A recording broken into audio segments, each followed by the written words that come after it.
திருப்பரங்குன்றம் மலைத்தூணில் தீபம் ஏற்ற உத்தரவிட்டதற்கு எதிராக தமிழக அரசின் மேல்முறையீட்டு வழக்கை விசாரணைக்கு நீதிபதி ஜெயச்சந்திரன் ஏற்றிருக்கிறார். நாளை முதல் வழக்காக விசாரிக்கப்படும் என்று தெரிவித்திருக்கிறார். கூடுதல் விவரங்களோடு செய்தியாளர் கருணாகரன் இணைக்கிறார். கருணாகரன், விவரங்கள். நந்தா, அதாவது திருப்பரங்குன்றத்தின் மலை உச்சியில் இந்த ஆண்டு முதல் கார்த்திகை தீபம் ஏற்ற வேண்டும் என்று கோவில் நிர்வாகத்திற்கு நீதிபதி ஜி.ஆர். சாமிநாதன் உத்தரவிட்டிருந்தார். இந்த சூழலில் இன்று அந்த உத்தரவு பின்பற்றாததால் நீதிமன்ற அவமதிப்பு வழக்கில் மனுதாரர் சிஎஸ்எஃப் பாதுகாப்புடன் மலை உச்சிக்கு சென்று தீபம் ஏற்ற வேண்டும் என்று உத்தரவிட்டிருந்தார். இந்த சூழலில் இதற்கு இடைப்பட்ட நேரத்தில் அங்கு 144 தடை உத்தரவு பிறப்பிக்கப்பட்டது. இந்த நிலையில் தமிழக அரசின் கூடுதல் தலைமை வழக்கறிஞர் வீரா கதிரவன் உயர்நீதிமன்ற மதுரை கிளையில் உள்ள நிர்வாக நீதிபதி ஜெயச்சந்திரன் இல்லத்தில் சென்று இந்த வழக்கை அவசர வழக்காக விசாரிக்க வேண்டும். தனி நீதிபதி தற்பொழுது பிறப்பித்த உத்தரவை மேல்முறையீட்டு மனுவை அவசர வழக்காக விசாரிக்க வேண்டும் என்று முறையீடு செய்தார். அப்பொழுது நீதிபதி இந்த மேல்முறையீட்டு மனுவை ஏற்றுக்கொண்டு நாளை முதல் வழக்காக விசாரணைக்கு பட்டியலிடப்படும் என கூறியுள்ளார். நந்தா, நன்றி கருணாகரன். விரிவான விவரங்கள். திருப்பரங்குன்றம் மலை விவகாரம் பெரும் பரபரப்பை ஏற்படுத்தியிருக்கிறது. களத்திலிருந்து செய்தியாளர் வெற்றி இணைகிறார். வெற்றி, நீதிபதியினுடைய உத்தரவு பின்பற்றப்படவில்லை என்று நீதிமன்ற அவமதிப்பு வழக்கு தொடரப்படுது. மத்திய தொழில் பாதுகாப்பு படை வீரர்களோடு மனுதாரர் மலை உச்சிக்கு சென்று தீபம் ஏற்ற வேண்டும் அப்படின்ற மறுபடியும் ஒரு உத்தரவு பிறப்பிக்கப்படுது. 144 போட்டிருக்கிறாங்க.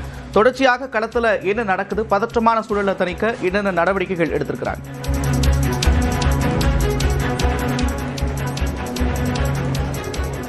அந்த திருப்பரங்குன்றம் மலையில் இப்போ உச்சிப்பிள்ளையார் கோயில்கிட்ட கார்த்திகை மகாதீபம் ஏற்றக்கூடிய அந்த வழக்கமான நடைமுறையின்படி இன்றைக்கு 6 மணிக்கு தீபம் ஏற்றப்பட்டது. அது தவிர்த்து மலை உச்சியில் இருக்கக்கூடிய ஒரு சின்ன தூண் இருக்குது, விளக்கு தூண். அந்த தீப தூண் மேலே ஒரு தீபம் ஏற்றணும் அப்படிங்கிற தொடர் கோரிக்கை பாஜக, இந்து முன்னணி உள்ளிட்ட அமைப்புகள் தொடர்ச்சியாக வச்சு அப்புறம் அந்த கோரிக்கைக்கு அடுத்த நீட்சியாக அவங்க ஒரு வழக்கு தொடர்ந்து அந்த வழக்கில் என்ன உத்தரவு போடுறாருன்னா, நீதிபதி ஜி.ஆர். சுவாமிநாதன் மேலே போய் மேலே அந்த தீப தூணில் விளக்கு ஏற்றி தீபம் ஏற்ற வேண்டியது கோயிலினுடைய கடமை, அதை இழக்கக்கூடாது அப்படிங்கிற ஒரு உத்தரவு போட்டு நேரடியாக விளக்கு ஏற்ற சொல்றாரு. அந்த உத்தரவை எதிர்த்து கோயில் நிர்வாகம் தொடர்ந்த மேல்முறையீட்டு மனு இதுவரைக்கும் விசாரணைக்கு வரல. அந்த நிலையில இன்னைக்கு மாலையில இப்பகுதியில் கூடியிருந்து அதுல தீபம் ஏற்றல அப்படின்னு தெரிஞ்சதுக்கு பின்னாடி பெரிய எதிர்ப்பு தெரிவிச்சாங்க. அதே நேரம் அதுல நீதிமன்ற அவமதிப்பு வழக்காக அதை எடுத்துக்கிட்ட ஜி.ஆர். சுவாமிநாதன் மனுதாரர் மேல போய் சிஐஎஸ்எஃப் மத்திய பாதுகாப்பு படையினுடைய பாதுகாப்போட மலை உச்சிக்கு போய் அவர் தீபம் ஏற்றலாம் அப்படின்னு ஒரு உத்தரவு பிறப்பிச்சிருந்தாரு. அந்த உத்தரவு பிறப்பிக்கப்பட்ட பிறகு இங்க பெரிய அளவுக்கு பதற்றம். அந்த அமைப்பினர் கட்சியினர், பாஜக, இந்து முன்னணி, RS அமைப்பினர்லாம் பெரிய அளவுக்கு ஆவேசமாக போலீசார் வச்சிருந்த தடுப்புகள் எல்லாம் ஒரு 1/2 கிலோமீட்டர் தூரத்துக்கு எல்லா தடுப்புகளையும் உடைச்சு முன்னேறி மலைப்பாதைக்கு செல்ல முயற்சித்தாங்க. அந்த இடத்துல கடுமையான தடுப்பு இருந்த நிலையில் அங்க இருந்த பேரிகளை தூக்கி போட்டு உடைச்சு அவங்க பண்ணும்போது அந்த போலீஸ்காரர்கள் 2-3 பேருக்கு காயம், தலையில முகத்துல எல்லாம் காயம் ஏற்பட்டிருக்கு. எனக்கும் கூட பக்கத்தில் அந்த பேரிகார்டு பட்டு அந்த இடது கையில ஒரு காயம் ஏற்பட்டு அந்த அளவுக்கு சூழல் ரொம்ப பதட்டமா இருந்தது. பெரிய அளவுக்கான கடும் தள்ளுமுள் இருந்தது. அந்த சூழல்ல தான் இந்த தள்ளுமுள்களை சமாளிப்பதற்காக உடனடியாக காவல்துறையினுடைய தென்மண்டல ஐஜி பிரேமானந்த் சின்ஹா தலைமையில் உடனடியாக போலீசார்கள் அதிகமாக குவிக்கப்பட்டார்கள். மாவட்ட ஆட்சியர் அவங்களுடைய பரிந்துரையின் பேரில் 144 தடை உத்தரவு அமல்படுத்தப்பட்டார். அதற்கு பின்பாகத்தான் சிஎஸ்எஃப் வீரர்கள் இங்க வந்திருக்காங்க மனுதாரர் மேல் அழைச்சி போறதுக்கு. இப்போ இங்க நடந்துட்டு இருக்க நிலைமை என்னன்னா, போலீசாருக்கும் சிஎஸ்எஃப் பாதுகாப்பு படையினருக்கும் அல்லது அந்த போலீசார் பாஜகவினர் அந்த எந்த மனுதாரர் மேல போகணும்னு நினைக்கிறாரோ அவரோட பேச்சுவார்த்தை நடத்திட்டு இருக்காங்க. 144 தடை உத்தரவு அமல்ல இருக்கனால மலைக்கு மேல போக முடியாது. ஒன்று. இன்னொன்னு, எந்த தடை உத்தரவை இந்த மேல போய் விளக்கேற்றுறதுக்காக நீதிபதி ஜி.ஆர். சுவாமிநாதன் கொடுத்திருந்த அந்த மனுதாரர் கொடுத்திருந்த உத்தரவை எதிர்த்து தமிழக அரசு தொடர்ந்த அந்த மேல்முறையீட்டு அவசர வழக்கு நீதிபதி ஜெயச்சந்திரன் ஏத்துக்கிட்டாரு.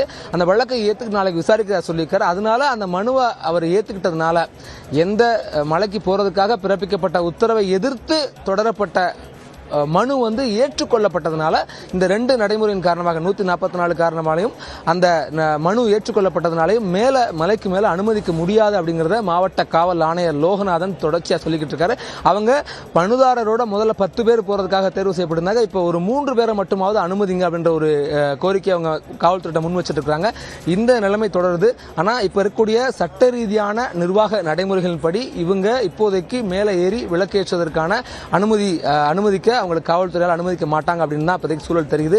ஆனா மேல போய் விளக்கேற்றணும் அப்படிங்கிற ஒரு பெரிய நோக்கம் அவங்களுக்கும் இந்த சட்டம் ஒழுங்கு நிலைநாட்ட வேண்டிய ஒரு பெரிய பொறுப்போட காவல்துறை வந்து இந்த நடைமுறைகள் எல்லாம் பின்பற்றிருக்கிறாங்க.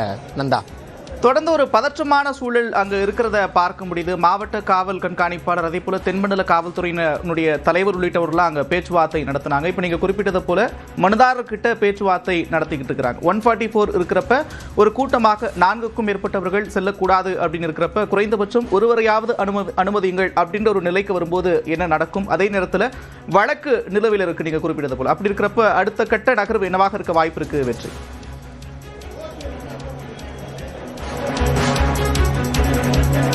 நந்தா, இப்போ இந்த அவங்க மேல போகணும் அப்படின்றதுக்காக எடுத்தப்பட்ட நீதிபதி பிறப்பித்த உத்தரவின் அடிப்படையில் தான் அவங்க மனுதாரர் வந்திருக்காரு. இந்த இடத்துல பதற்றமான சூழல் இருந்த நிலைமையில மனுதாரரை தவிர்த்து மீதி இருக்கக்கூடிய பாஜக, இந்து முன்னணி, RSS கட்சி தொண்டர்கள்லாம் அங்க கூடியிருந்தாங்க. அவங்க எல்லோரும் இந்த இடத்துல, அதாவது மலைப்பாதைக்கு செல்லக்கூடிய இடத்துல இருந்து முழுமையா அப்புறப்படுத்தப்பட்டிருக்காங்க.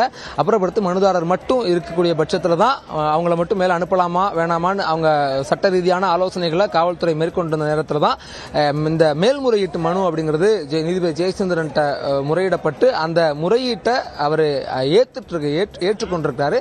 அதை விசாரிப்பதாகவும் சொல்லியிருக்காரு நாளைக்கு முதல் வழக்கா.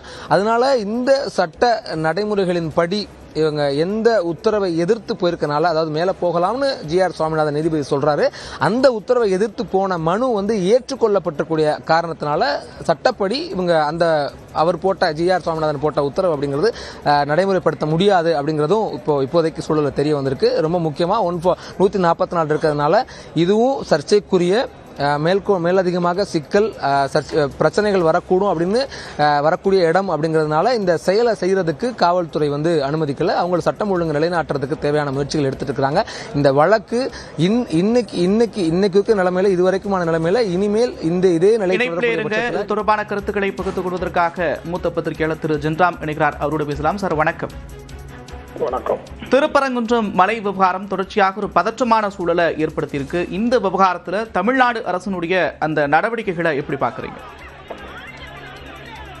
தமிழ்நாடு அரசு சமூக நல்லிணக்கத்திற்கும் அமைதிக்கும் தேவையான விஷயங்களை செய்திருக்கிறாங்க அப்படின்னு தான் நான் நினைக்கிறேன். 100 ஆண்டு காலமாக நடந்த முறையிலேயே இன்று தீபம் ஏற்றப்பட்டிருக்கிறது.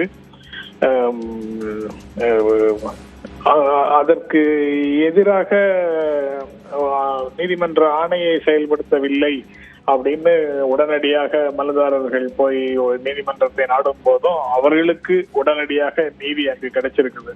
நீங்க உங்க 10 பேரை நீங்க சிலரை அழைத்து கொண்டு நீங்க மலைக்கு போங்க, மலையில போய் நீங்க தீபம் ஏற்றிட்டு வாங்க, பாதுகாப்பு அளிக்கிறோம்னு அனுப்பியிருக்கிறாங்க. அவர்களுக்கு உடனடியாக நீதி கிடைத்தது ரொம்ப மகிழ்ச்சி தான். நீதிமன்றங்கள்ல நாட்டு மக்கள் அனைவருக்கும் இவ்வளவு விரைவாக நீதி கிடைக்கும் அப்படின்னு ஒரு சூழல் உறுதி செய்யப்படுவது வரவேற்கத்தக்கது. பட் அதுல சிக்கல்கள் இருந்தது. அது ஏற்கனவே தடுப்புகளை மீறி சென்றவர்கள் போக முயற்சி செய்தாங்க. அது ஒரு எல்என்டோ ப்ராப்ளமாக டெவலப் ஆகிற காரணத்தினால காவல்துறை அவர்களை தடுத்து நிறுத்தினார்கள். காவலர்கள் தாக்கப்பட்டிருக்கிறார்கள், 2 காவலர்கள் காயமடைந்திருக்கிறார்கள். வழக்கமாக இது போன்று சீருடை அணிந்தவர்கள் காவல்துறையாக இருந்தாலும் சரி, ராணுவமாக இருந்தாலும் சரி, உரிய மரியாதை கொடுக்கணும், சட்டத்தை செயல்படுத்த வருகின்ற காவல்துறைக்கு அடிபணிந்து நடக்கணும், ஒத்துழைப்பு கொடுக்கணும் அப்படின்னு எல்லாம் தமிழ்நாட்டில் இருக்கக்கூடிய மக்களுக்கு வகுப்பெடுப்பவர்கள் இன்று அந்த காவல்துறைக்கு மாறாக செயல்பட்டதை கண்டிக்கிற மாதிரியும் தெரியல. அது ஏன் என்றும் புரியல. மற்றபடி அரசு செய்ய வேண்டியதை செஞ்சிருக்காங்க. அவங்க பொதுமக்கள் மனநிலையிலிருந்து மேல்முறையீட்டுக்கும் போவாங்கன்னு தெரியுது. மேல்முறையீட்டு தான் மனு போட்டிருக்கிறாங்க. இது ரைட்டு. இது நீதிமன்றத்துல அடுத்தடுத்து என்ன செய்ய முடியுமோ நீதிக்கான வாய்ப்புகள், சட்ட ரீதியாக என்னென்ன வாய்ப்புகள் இருக்குதோ அதை எல்லாத்தையும் எக்ஸ்ப்ளோர் பண்ணி பாக்குறது சரியானதுதான். ஆனால் அரசு ஒரு குறிப்பிட்ட மதத்திற்கு எதிராக இருக்கிறது, ஒரு குறிப்பிட்ட மதத்தை திருப்திப்படுத்துவதாக இருக்கிறதுன்னு அரசியல் ஆதாயத்திற்காக இது போன்ற பிரச்சனைகளை கையில் எடுப்பவர்களிடம் மக்கள் விழிப்பாகத்தான் இருக்கிறார்கள். கடந்த காலத்துல இங்கேயே திருப்பரங்குன்றத்திலேயே சில மாதங்களுக்கு முன்னால இது போன்ற பிரச்சனைகள் வரும்போது மக்கள் வெளியிலிருந்து சிலர் தான் இந்த பிரச்சனையே எழுப்புறாங்க. நாங்க இந்த ஊர்ல நல்லிணக்கத்தோட தான் இருக்கிறோம், அமைதியோட தான் இருக்கிறோம் அப்படின்னு மக்கள் ஊடகங்களுக்கு நேர்காணல் கொடுத்ததை பார்க்க முடிஞ்சது. இப்போதும் அதே மாதிரியான உணர்வுகளை தான் மக்கள் அங்க இருக்கக்கூடிய மக்கள் வெளிப்படுத்துவார்கள் அப்படின்னு நினைக்கிறேன். மற்றபடி இது மதுரை எம்பி மேல நீதிமன்ற அவமதிப்பு வழக்கு தொடரணும் அப்படின்னு கோரிக்கை வைக்கிறது, அவருக்கு ஒரு அச்சுறுத்தல் விடுப்பது போன்ற பல்வேறு விஷயங்கள் அளவுக்கு அதிகமாக இந்த விஷயத்தை பயன்படுத்துறாங்க. இதுக்கான வேலைகளை இன்று சிறப்பாக செய்திருக்கிறார்கள், மேல்முறையீடுக்கு போயிருக்கிறாங்க. ரைட்டு. சமூக நல்லிணக்கத்திற்காகவும் அமைதிக்காவிற்கும் என்ன நடவடிக்கைகள் மேற்கொள்ள வேண்டுமோ அதை அரசு செய்திருக்கிறது என்று சொல்லுகிறீங்க. இணைப்பிலிருந்து கருத்துக்களை பகிர்ந்து கொண்டமைக்காக நன்றி திரு ஜென்ரா. திருப்பரங்குன்றம் மலை விவகாரம் பெரும் பரபரப்பை ஏற்படுத்தியிருக்கிறது. ஒரு அசாதாரண சூழல் நிலவுவதை பார்க்க முடிகிறது. தொடர்ந்து செய்தியாளர் கருணாகரன் இணைகிறார். கருணாகரன், 144 தடை ஒருவரும் மற்றொரு புறத்தில் தமிழ்நாடு அரசினுடைய மேல்முறையீட்டு வழக்கை ஏற்றுக்கொண்டிருக்கிறது நீதிமன்றம். இப்படி இருக்கக்கூடிய ஒரு சூழலில் அடுத்தடுத்து மனுதாரர் தரப்பில் இருக்கக்கூடிய வாய்ப்புகள் என்னவாக பார்க்க முடிகிறது? கதிரவ்.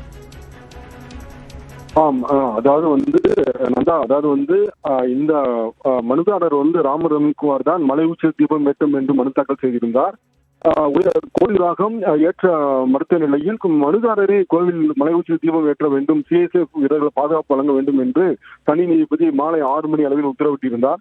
இந்த சூழலில் சிஎஸ்எஃப் வீரர்கள் 67 பேர் திருப்பூண்ட மலைக்கு சென்றனர். அப்பொழுது மாவட்ட ஆட்சியர் தரப்பில் 144 தடை உத்தரவு பிறப்பிக்கப்பட்டது. இந்த சூழலில் உயர்நீதிமன்ற மதுரை கிளையில் நிர்வாக நீதிபதி ஜெயச்சந்திரன் முன்னிலையில் அரசு தரப்பு கூடுதல் தலைமை வழக்கறிஞர் முறையீடு செய்தார். தனி நீதிபதி தற்பொழுது பிறப்பித்த அந்த உத்தரவை எதிர்த்து மேல்முறையீட்டு மனு தாக்கல் செய்ய அனுமதிக்க வேண்டும், மனுதாரர் தீபம் ஏற்ற அனுமதிக்க கூடாது என்று அவசர வழக்காக விசாரிக்க வேண்டும் என்று முறையீடு செய்தார்.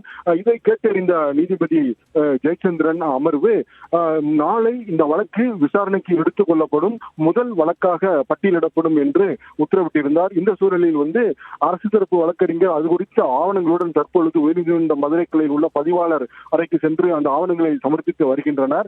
எனவே தற்பொழுது அந்த 144 தடை உத்தரவு உள்ள சூழலில் அங்கு மனுதாரர் மற்றும் அந்த உத்தரவை செயல்படுத்தக்கூடிய நிலை மிகவும் குறைவாகவே உள்ளது. எனவே நாளை அந்த மேல்முறையீட்டு மனு விசாரணைக்கு ஏற்றுக்கொள்ளப்பட்ட பிறகுதான் உரிய நிலவரம் தெரிய வரும். நந்தா, அதே போல தற்போது அரசு தரப்புல பதிவாளரை சந்திக்க முயற்சிகள் மேற்கொண்டு வராங்க. அதனுடைய நடைமுறைகள் என்னவாக இருக்கும்? அதே சட்ட ரீதியாக வேற என்னென்ன வாய்ப்புகள் இருக்கிறது மனுதாரருக்கும் கூட? தற்பொழுது மனுதாரர் அந்த நீதிமன்ற உத்தரவை செயல்படுத்த வேண்டும் என்று மனுதாரர் திருப்பரங்குன்றம் மலை அடிவாரத்தில் சிஎஸ்ஐ வீரர்களுடன் காத்துள்ளார்கள். அங்கு மாநகர காவல் ஆணையர் அனுமதி மறுத்துவிட்டார். 144 தடை உத்தரவு உள்ள சூழலில் இந்த சூழலில் அவர்கள் அங்கே உள்ள சூழலில் அரசு தரப்பு அந்த மேல்முறையீட்டு மனு தொடர்பான ஆவணங்களை பதிவாளரிடம் வழங்கி வருகின்றனர். காரணம், நாளை முதல் வழக்காக விசாரணைக்கு எடுத்துக்கொள்ள சூழலில் அது குறித்த ஆவணங்களை வழங்கி வருகின்றனர். இந்த சூழலில் மனுதாரர் தரப்பு நாளை இந்த வழக்கில் இடையிட்டு மனுதாரராகவும் தாக்கல் தன்னை சேர்த்துக் கொள்ள அனுமதிக்க கோரி தனது தரப்பு வாதங்களையும் முறையிடுவார். எனவே நாளை இந்த மனுதாரர் ராம ரவிக்குமார் தரப்பு வாதங்களையும் கேட்டறிந்து அரசு தரப்பு வாதங்களையும் கேட்டறிந்து நீதிபதி ஜெயச்சந்திரன் அமர்வு 2 நீதி கொண்ட அமர்வு உரிய உத்தரவு பிறப்பிக்கும். அதன் அடிப்படையில் அடுத்த கட்ட நடவடிக்கை எடுக்கப்படும். எனவே தற்போது உள்ள சூழலில் கருத்தில் கொண்டு மலை உச்சியில் மனுதாரர் தீபம் ஏற்றக்கூடிய வாய்ப்பு மிகவும் குறைவாகவே உள்ளது. நந்தா,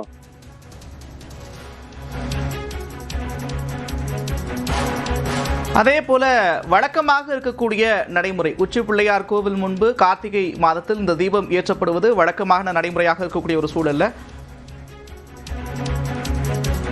திருப்பரங்குன்றம் மலை விவகாரம் பரபரப்பை ஏற்படுத்தியிருக்கிறது. அது தொடர்பான செய்திகளை பார்த்து வருகிறோம்.